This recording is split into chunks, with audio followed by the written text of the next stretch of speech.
Hey, everybody. Sorry, I was having some technical difficulties. We went live and then it wasn't even airing anywhere.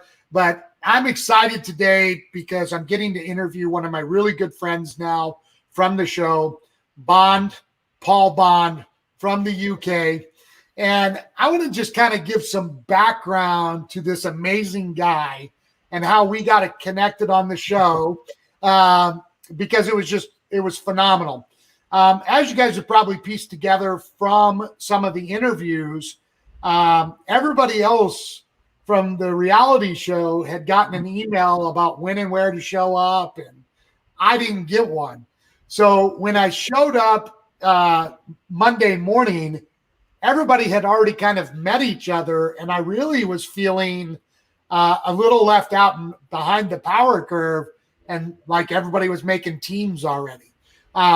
And while we were loading up into the van, I happened to get to sit next to Paul, and he and I began to talk. And as you guys know, I did Mount Kilimanjaro twice, getting ready to do my third time coming up in next year. And Paul has also done Mount Kilimanjaro. And, you know, it just really bonded us together. And as you guys will see from the show, that, man, he just kind of became my guy. And I would really encourage you guys to tune in because Paul has such a powerful story, and we're going to get into a little bit of that today. But Paul, thanks for coming on. Welcome to my live. And how's it going in the UK? It's damn hot, John. It's damn hot. I know it's not hot compared to what you're used to, but it's hot for the UK. In your money, it's about 95 degrees today, but we don't tend to have air conditioning in our places here. So right. I'm going to be getting redder and redder and redder as this interview goes on. But I just want to reiterate that story when we first met in that van, John. That's one of my most abiding memories of that whole process, because we really did bond, no pun intended. There was just something about you. You're just such an interesting guy. And then when we found out, because this journey was about, I don't know, 45 minutes, wasn't it? And we just didn't stop giving it that the whole way. And then about 10 or 15 minutes in, we both found that we both done Kilimanjaro. So I was like, hey! And so that was something. It was really great. And then, of course, we just, as the days went on, we got to know each other a bit better. And, you know, that's one of the lovely things about that whole process. You know that if you ever come to London, you've got a place to stay, and I'm sure vice versa. Yeah.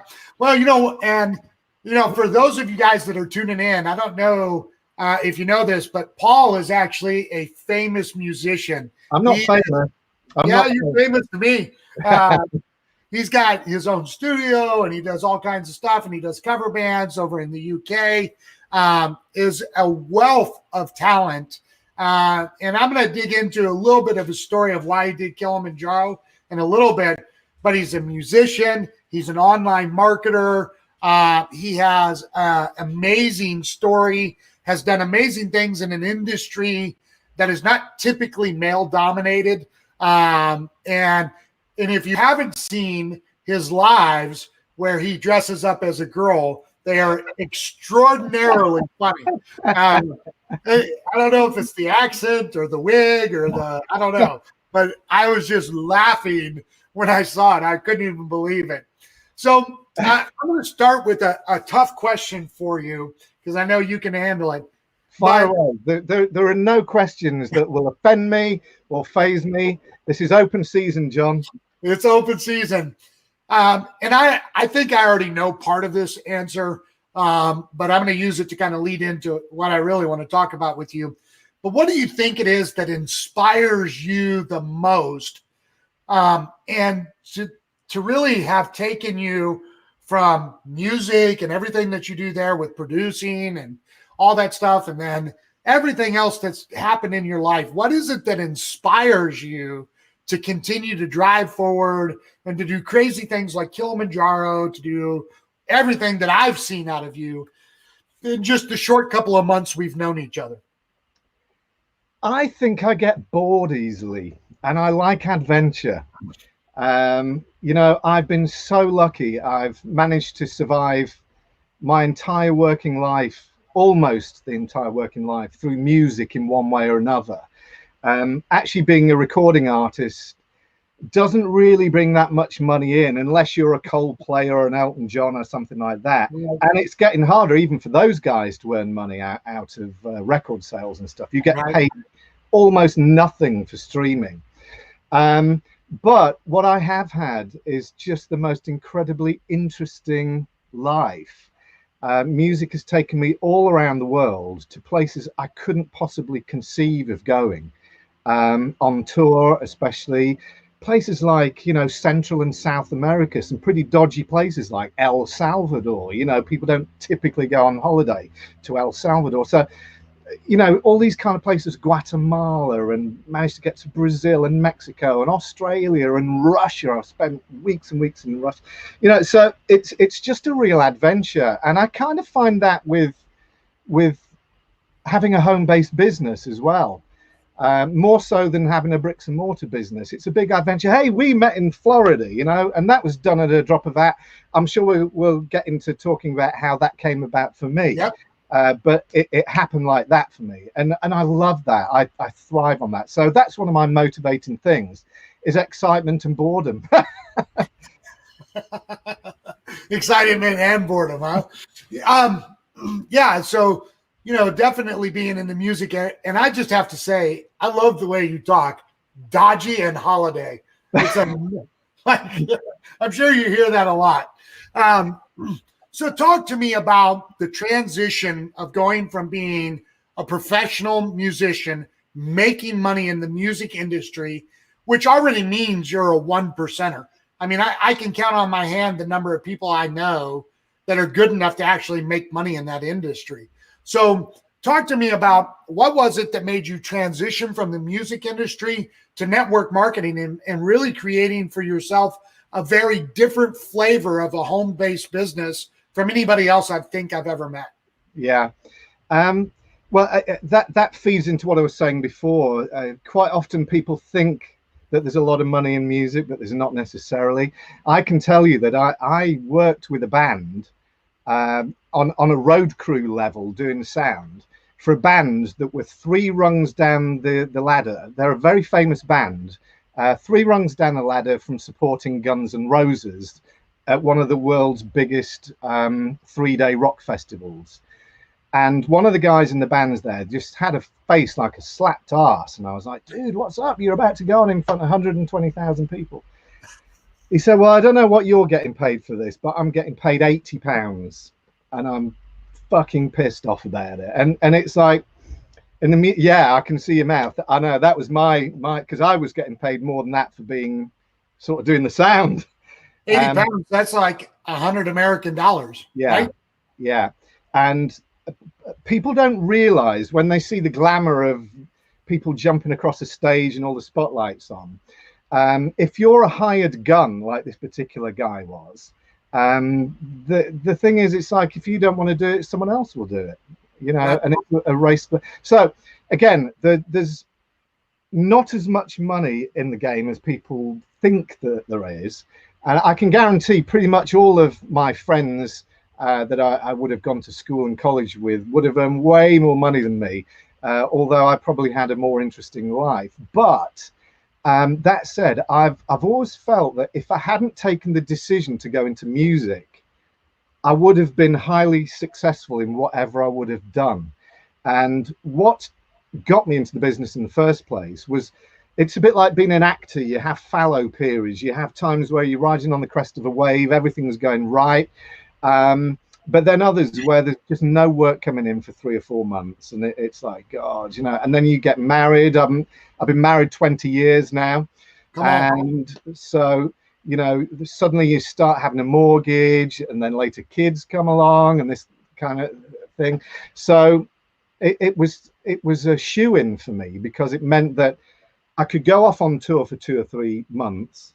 I could still work my business while I was abroad on the internet. And then I could come back and work it more solidly when I was back off tour. So it was just perfect. And again, for anybody that's got a day job, it's something that you can just do very, very, very part-time. Right. So what do you know, so you're a professional musician. and you're not making the money that everybody kind of assumes that musicians are making. Right. What did your friends and family think as you make this transition from being a professional musician to now you're going to build a home-based business? What did that look like? What were people saying? It's a funny one. My family completely supportive, no problem at all. My friends, it's so funny because without getting into details, I kind of allude to this on Play to Win. I'm a little bit schizophrenic when it comes to who the bloody hell I actually am, you know, because like part of me is like, no, I'm a professional musician. Then there's another, you know, other days I get up out of bed and like, no, I'm a professional network marketer. And consequently, what I've done is I've very closely guarded in my rock and roll world. They don't know about my network marketing. It's funny because sometimes people Google me and now it comes up with videos of me dressed as a woman. I have to be careful doing that now because people can get offended. So, Right.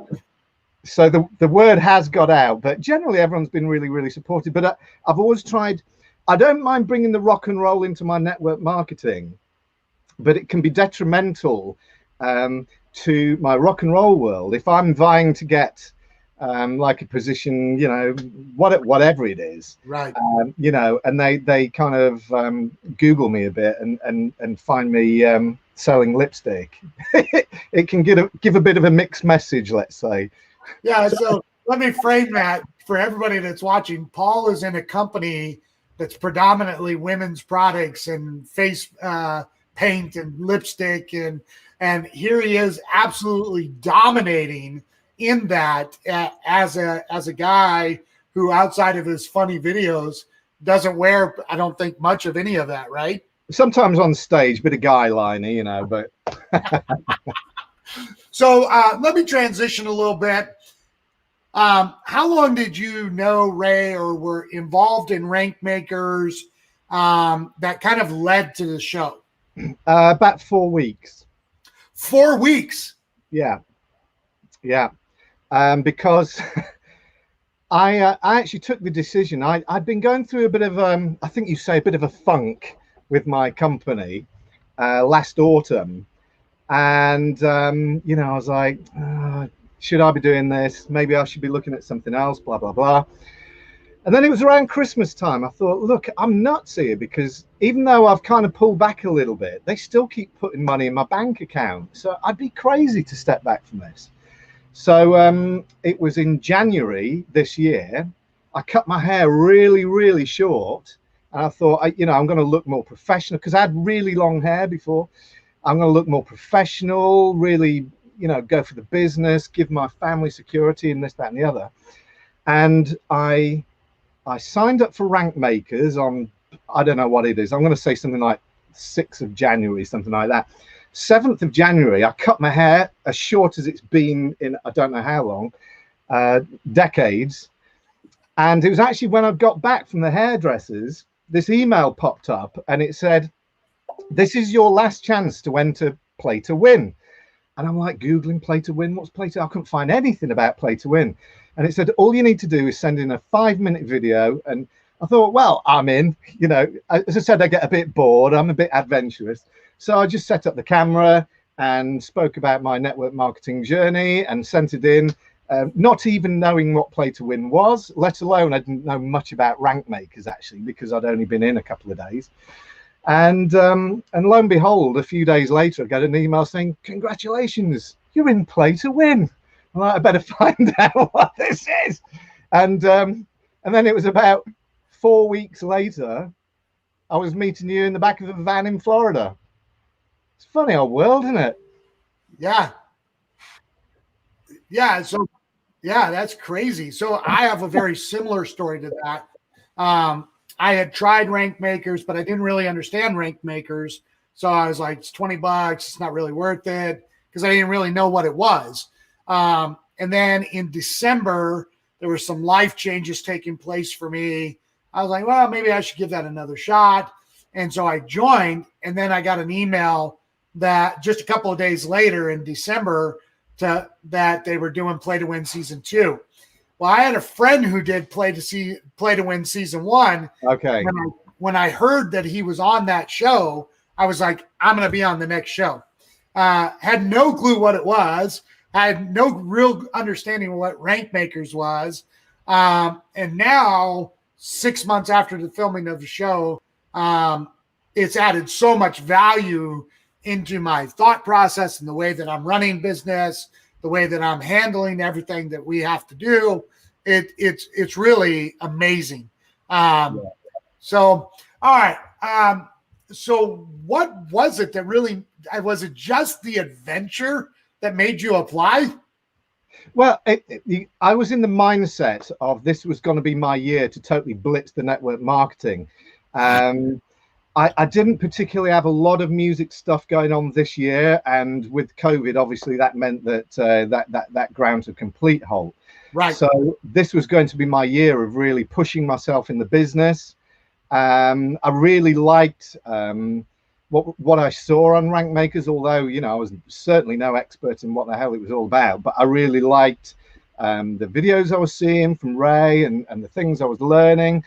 And I just thought, look, this is the year I'm going to push myself. And so obviously after I'd sent the video in, I started looking into what the hell this Play to Win. Obviously season 2, I thought, well, obviously that's some kind of filming thing, but I didn't know. And then eventually I found the episodes on YouTube and learnt a little bit more about it. But yeah, it wasn't just for a laugh. It was very much I wanted to push myself this year, and that was from the direction of travel, really, of ending up on the show. So I've asked this because I just love hearing everybody's kind of response. So day one, you and I have just completed this journey to the filming site, and we're sitting on the back side of the couch looking at everybody else. Ray and Jess come in. What's going through your mind? I was just enjoying the whole thing.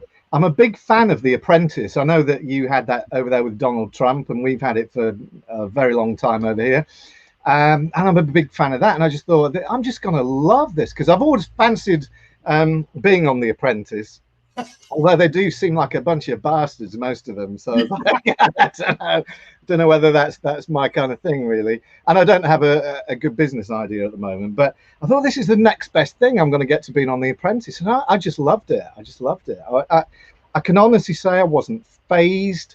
When I'm another string to my bow, when I'm not doing music, I also do some extra work for television and film. So I'm used to being on film sets, so I wasn't phased by that. I just really enjoyed it. I thought it was great, and it was just interesting being able to stand there. Yeah, I'm thinking about how am I going to show up to this? You know, what kind of attitude am I going to have? But it was also interesting people watching as well, just to see how everyone else was coping with it. And yeah, I really enjoyed it. I just enjoyed it. Yeah. What was don't give any details away, but what was your favorite moment on the show? My favorite moment, do you know what, this is not to belittle the show and the amazing opportunity that was on there. But I think some of the greatest things that came out of that, it's a bit like when you go to a company convention. Yeah. Quite often the most interesting conversations are the ones at the coffee shop or the bar afterwards. Do you know what I mean? Yeah. And I think the real blessing for me has been meeting all of you lot, you know, and obviously we forge stronger friendships with other people, and because we were sat next to each other and we got on like a house on fire.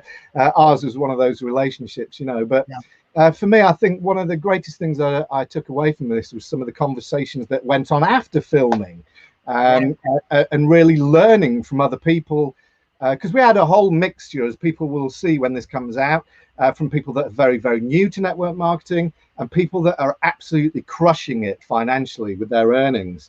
And it was very interesting to just get everybody's story, because sometimes as well you can learn from the new people, because my sponsor in my business has this phrase. He says you can sometimes go a bit native. Do you know what I mean? Sometimes you can be a bit network markety when you've been in it for over a decade, like I have.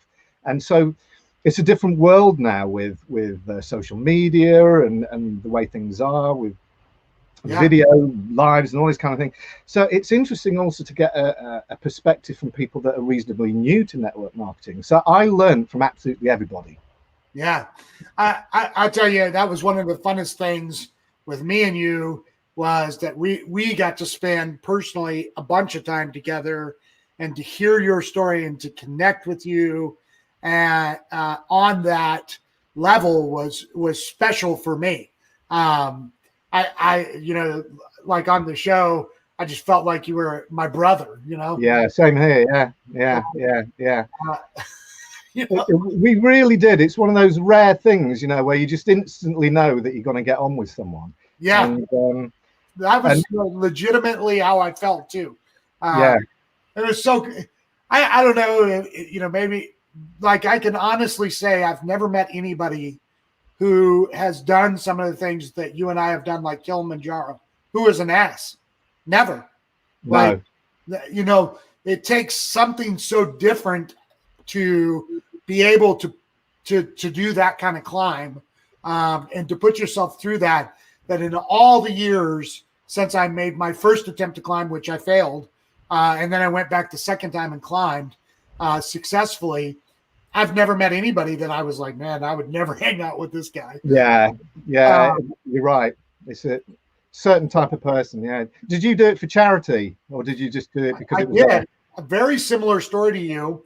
My first climb, my niece has cystic fibrosis, which is very rare and oftentimes terminal disease. Yeah.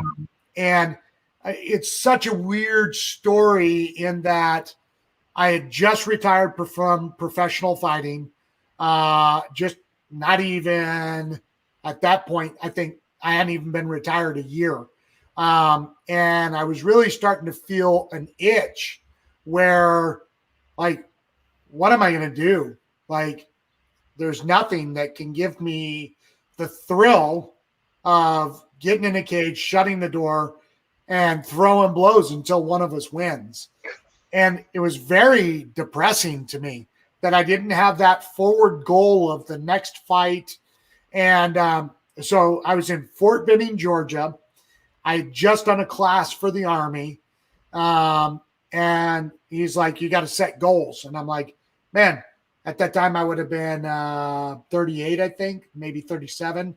And I'd already lived, you know, a pretty full life. And I was like, I don't know. Like, I don't have any more goals. I don't know what else I could do. And I got a Groupon, climb Africa's most deadly mountain. And I was in. I was in. And then, so I posted on Facebook that I was going to do this. And then I met, through my mom, Tommy Danger, who's on my Facebook page, who is actually a fundraiser for cystic fibrosis. He knows my niece. And I was like, I'm going. And that was 4 months later. Right. So, and you have a very similar story. So tell me a little bit about that. So in 2012, same year I went, by the way. Well, I went in 2013 for reasons. Oh, right. Yeah. But in 2012, on February the 10th, we got the news that our young boy, who was 4 years old at the time, had contracted one of the most vicious forms of cancer known to man. He got a thing called Burkitt's lymphoma. It's so aggressive that the tumor can double in size every 24 hours. And he had it in his jaw. And it's quite a long-winded story how it came out. But from him first showing the merest signs of something. Initially, we just thought he had a mouth ulcer on his gum line, and just getting bigger and bigger and bigger. And to cut a long story short, from that very first moment where we thought he had a mouth ulcer, it was about 2 weeks until we found out that he had Burkitt's lymphoma. And he ended up in one of the most specialist children's hospitals in the world, a place called Great Ormond Street Hospital. They take children from all over the world. They have a big research department there, because childhood illnesses are very, very different to adult ones as well. And they said, okay, well, with this type of cancer, it's so aggressive, he's going to need a hard and heavy chemo regime and expect to be here for 12 weeks. And we're thinking, oh my God, how are we going to be here for 12 weeks? Little did we know that he was going to get a hell of a lot worse, and we ended up being there over 9 months. But at the point where I thought he was only going to be in for 12 weeks, I think we've been there about a week. And Great Ormond Street have a big fundraising arm. They need, so we have a different way that our health service is funded to the way you do in the States, but we have a thing called the National Health Service that fund Great Ormond Street Hospital. But they do all the extra things like enable parents to stay overnight, and they do wacky things like they get clowns to come in every Tuesday to cheer the kids up, and they have all this stuff going on. There's a school there for the long termers and all this kind of stuff. They need £50 million a year to do what they do, on top of the budget that they get from the NHS just for their healthcare stuff. So I thought, okay, well, I want to raise some money for them. I know he's going through the battle of his life. I want to go through the battle of my life. If they said you've got to build scaffolding up to the moon, I would have done it, because I wanted something to make me hurt as well. Do you know what I mean? Yeah. So, but the sort of toughest one on their list was Kilimanjaro. So I put my name down for it, thinking, okay, well, I've got another 11 weeks in here. So that means I'll be able to train throughout the summer and the autumn, and then a bit of the winter, and I'll just be fit.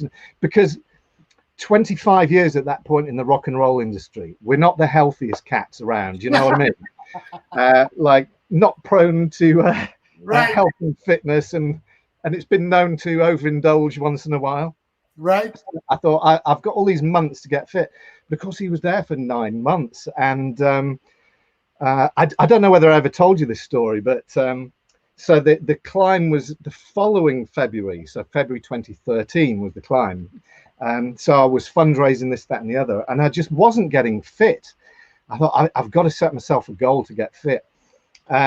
I don't know if you've ever followed Formula One car racing, but we had a driver at the time called Jenson Button, this British driver, and he put on these triathlons, right? Honest to God, John, I am the most unfit person that you've ever met. I just, it does nothing for me, keep fit at all.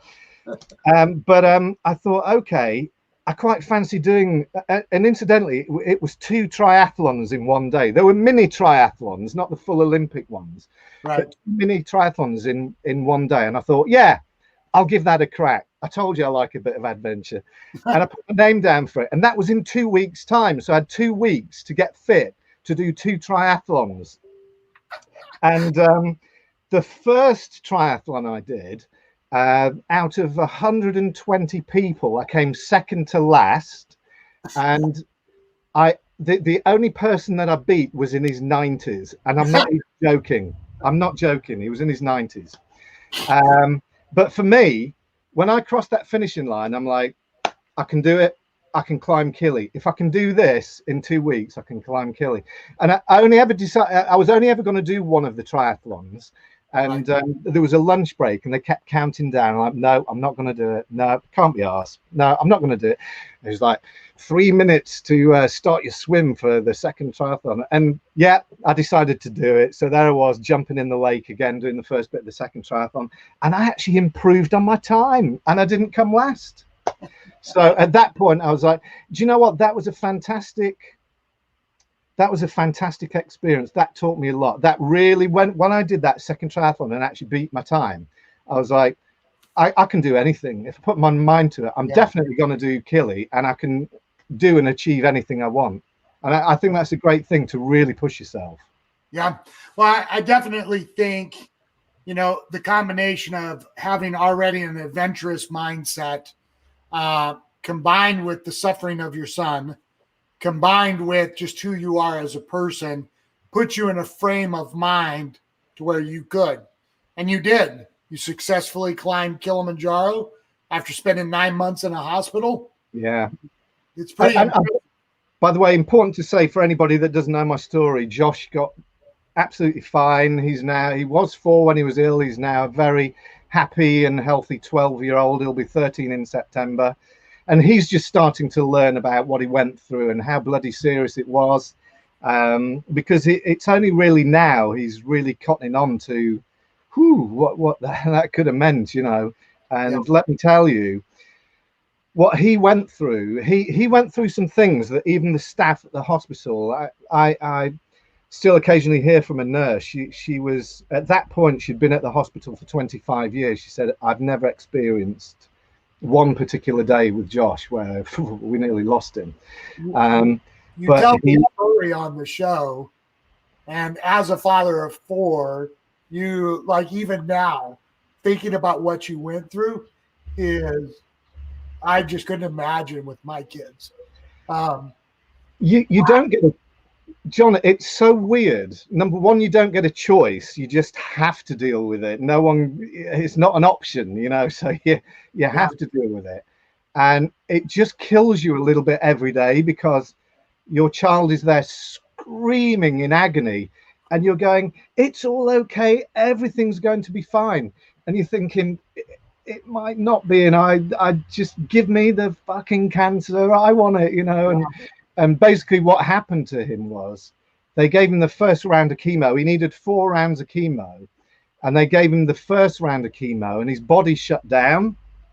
And basically he was dying, and they couldn't kickstart his immune system. All his white blood cells went. He couldn't fight infection. He got not 1, not 2, not 3, not 4, but 5 kidney stones, which is supposed to be, they say, second only most painful thing to childbirth, and he had 5 of them on top of everything he was going through.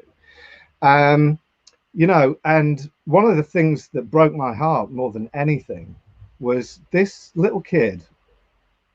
I mean, this is going to be quite graphic, so just someone pause this video if you don't like to hear painful stories. But basically, chemo makes the lining of your esophagus and everything detach itself, and he would literally, and one of the bad things that happened with the chemo, he had this bad reaction. He was puking up 1.5 liters of green bile every day, and he would be vomiting it up with bits of his windpipe and bits of his stomach. I mean, literally bits of meat were hanging out of his mouth, covered in blood, screaming, but apologizing to me for making so much noise.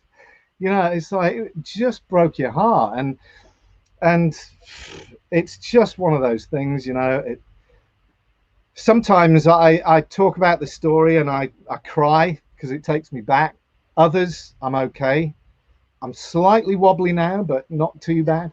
But I got some dust in my eyes. But what an amazing kid. And you know, this is going to sound a bit weird. Maybe this is going to get a bit spiritual now. I've noticed a lot of people that are really successful in network marketing are religious. Now, full disclosure, I am not at all. I remember this conversation. Yeah.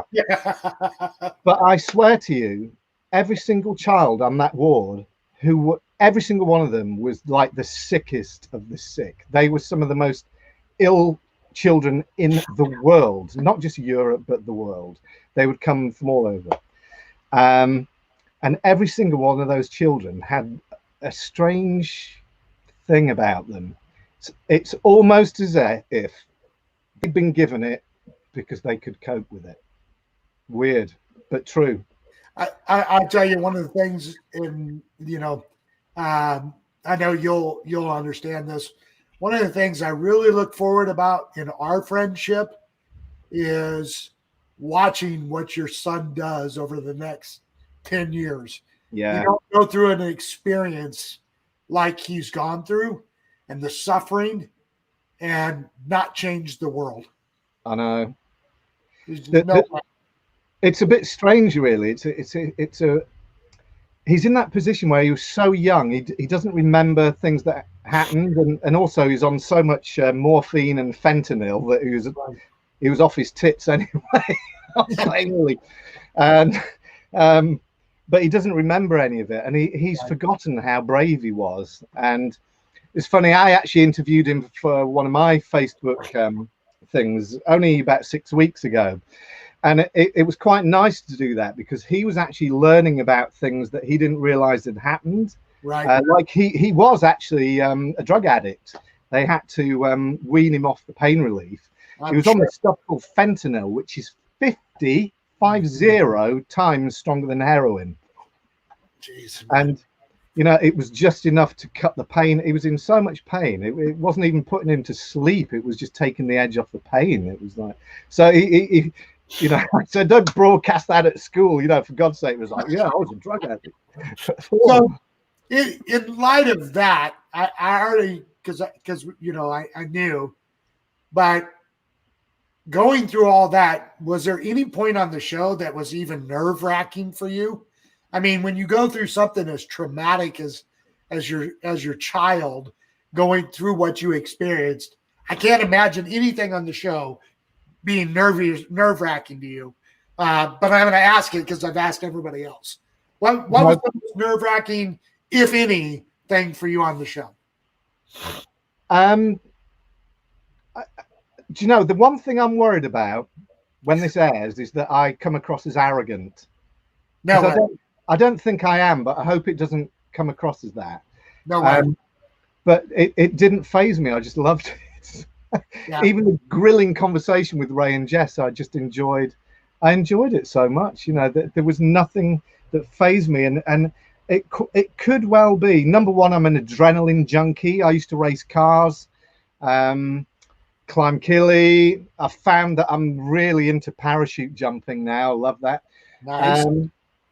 And when you have that kind of makeup, you know, nothing really phases you. And even to the point where we were about a month into lockdown, and a couple of years ago, I bought a camper van. They're quite expensive, with an extending roof and everything, so that the kids can sleep up there. And it was like, we're going to have all these crazy adventures. We went to south of France in it last year.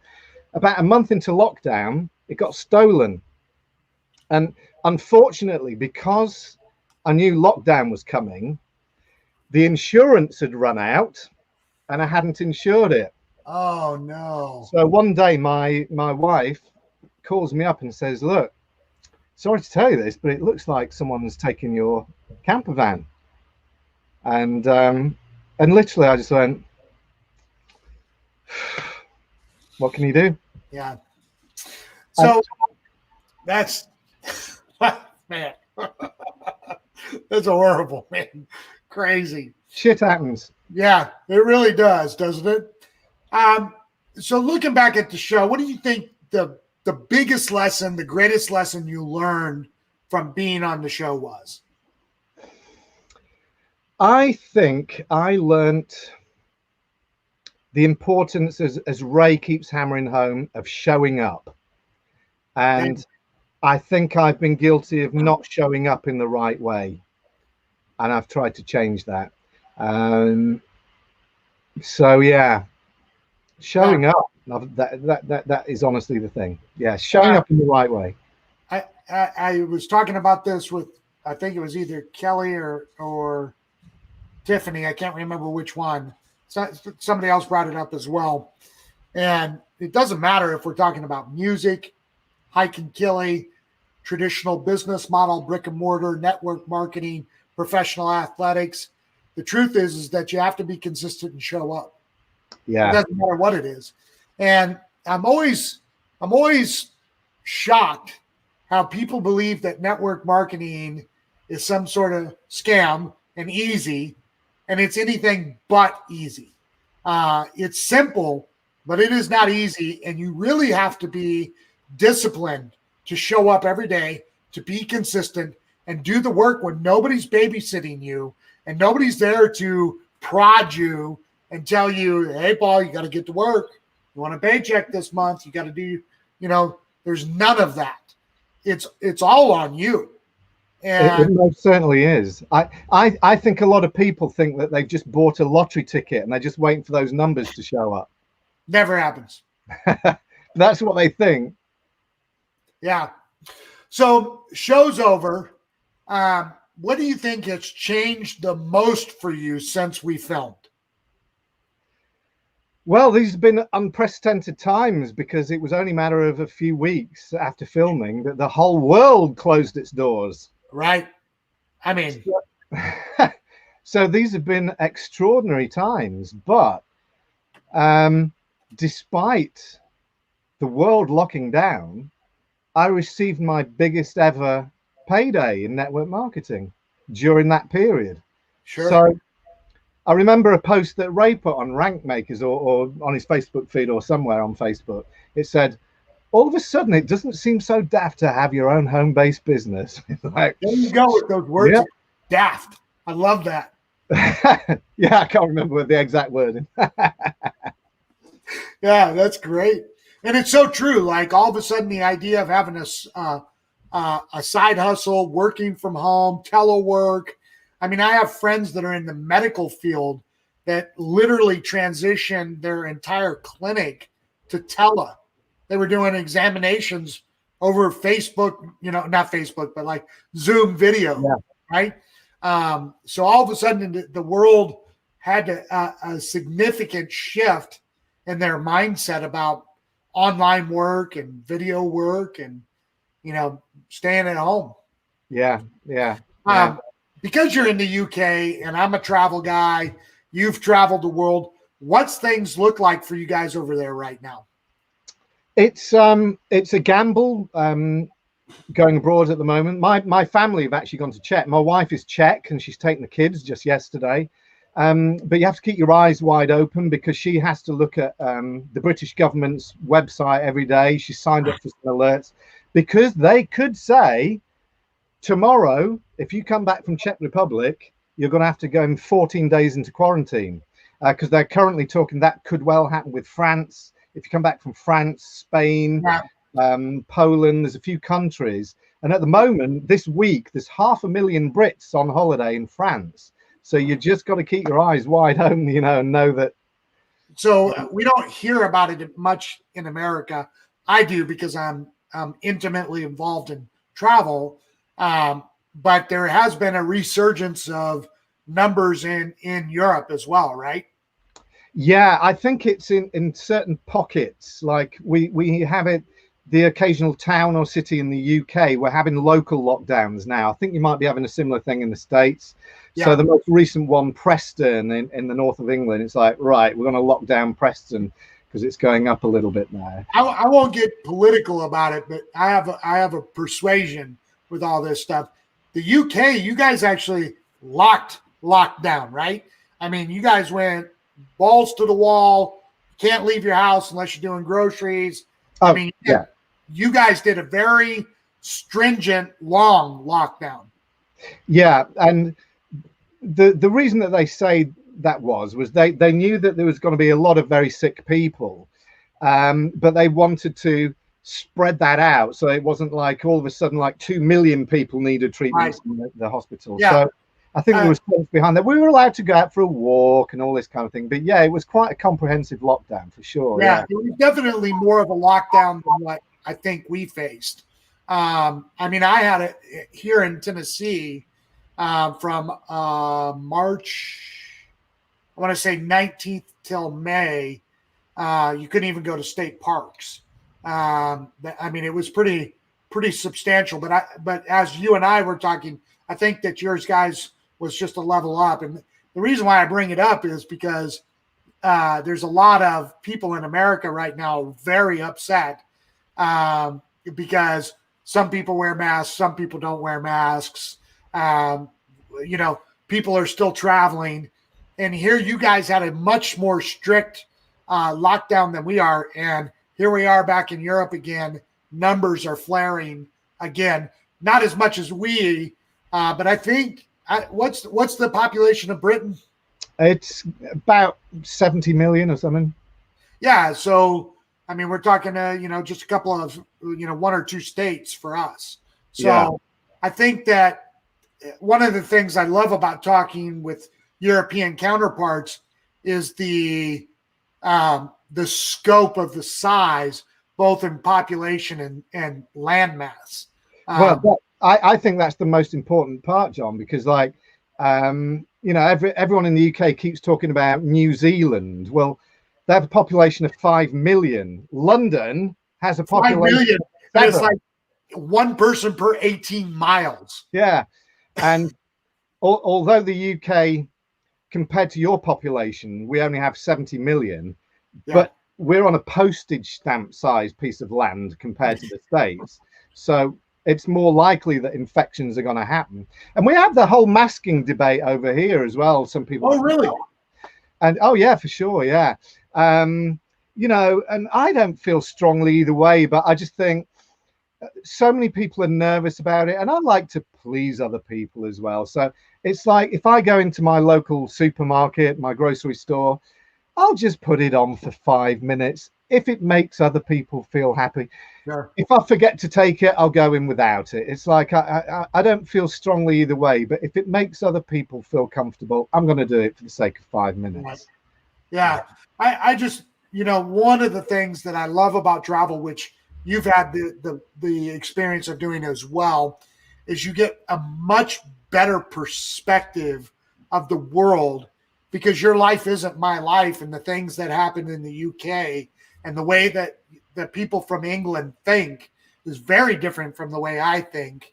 And it's always just so enlightening to be able to talk with people overseas and hear what they think and how they respond. And I love it. I mean, it is the greatest thing. Travel is the greatest thing. And it is one of my motivating reasons for earning money through network marketing. You know, on my dream board, I actually have some orangutans on there because we want to go to Borneo and see orangutans in the wild. Nice. Travel is the most important thing. I think it can open up, especially children's minds. We try and take the children to as many different countries as possible for them to realize how lucky they are. You know, I've been to places like Indonesia that are so poor, and I've seen the slums of Brazil. You know, I mean, I remember in Indonesia seeing these kids playing football, soccer on the street. One child had one shoe on, and that was falling apart. Yeah. And you know what? Sometimes it'd be easy for me to say, wouldn't it? But sometimes these children appear happier than the children that we have in the West, with all the things that our kids have, the iPhones and everything. And they're just like, you know, I'm bored. You know, my kids do it all the time. I'm bored. It's like they've got more at their fingertips that we could possibly dream of when we were growing up. And I think that's so important. It really is true that travel broadens the mind. And I think it's vital that, especially with our children, we let them see as much of the world as we possibly can. Come meet my friend Paul from the United. Oh, who's this? It's my daughter. She's hiding underneath the green screen. I'm trying to look for my backpack. It's missing. The backpack's in my closet on the floor. Why is everything in your closet? She's giving me a hard time. Yeah, she's out of all my kids, she's the one that will actually come on to a live with me. The other one, nope, don't want nothing to do with it. Yeah. I just heard her ruffling around underneath, and I was like, "What are you doing?" So, John, I want to ask you a question. Sure. How are you feeling about the show coming out? I'm excited, man. That was my next question for you. Was it? Sorry, really rude. That was so rude of me. You're the interviewer here. No, it's okay, man. It was like we're having a general chit chat. I forgot there was a camera and everything and people watching. You know, there's a lot of nerves about, and you know, I think probably because you and I have actual TV experience, it hasn't really fazed me. I was telling Tiffers last night that I made a decision before I came onto the show that I was literally going to do everything short of selling my soul or my children to win. And I didn't care. I don't give two rips what anybody thinks. I just wanted to be able to leave the show knowing I put everything I could on the table. And so I'm not really concerned with how I look. Some of my friends are. They're like, dude, aren't you nervous? I'm like, I am who I am, you know.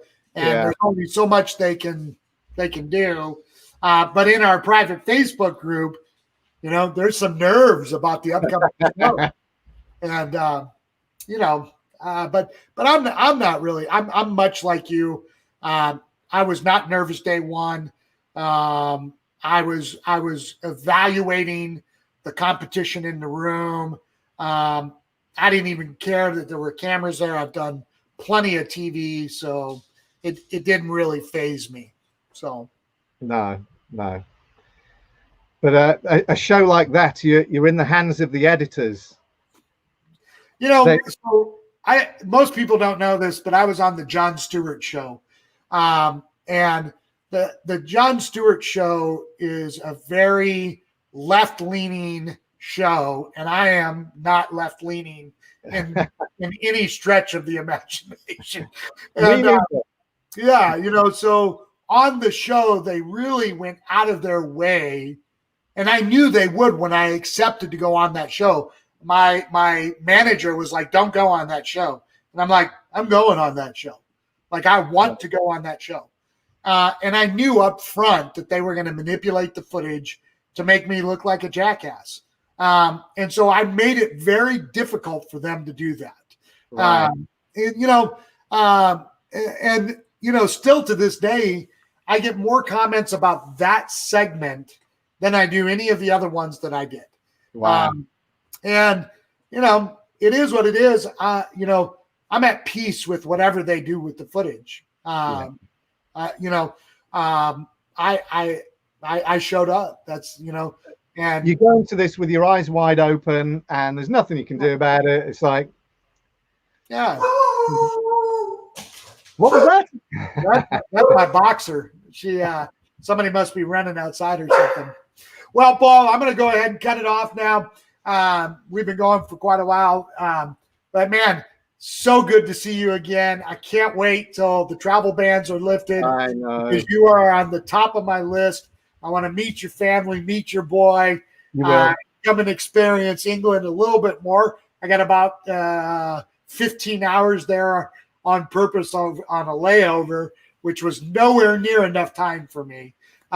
So when this stuff is all kind of said and done and over with, probably right about November 5th for us, I will be coming over and spending some time with you guys. John, you are more than welcome to come over anytime. Come and see Shabby Road. We'll even get you singing in front of the microphone, maybe, if you're up for it. No. You do not want me singing, brother. Was that your daughter saying no? Yeah, you won't have any friends left if you put me up there. Oh, brilliant. So, man, love you. Can't wait to see you. Have a great time in the UK. Just stick on for a couple of seconds after I end the broadcast. Sure thing, John.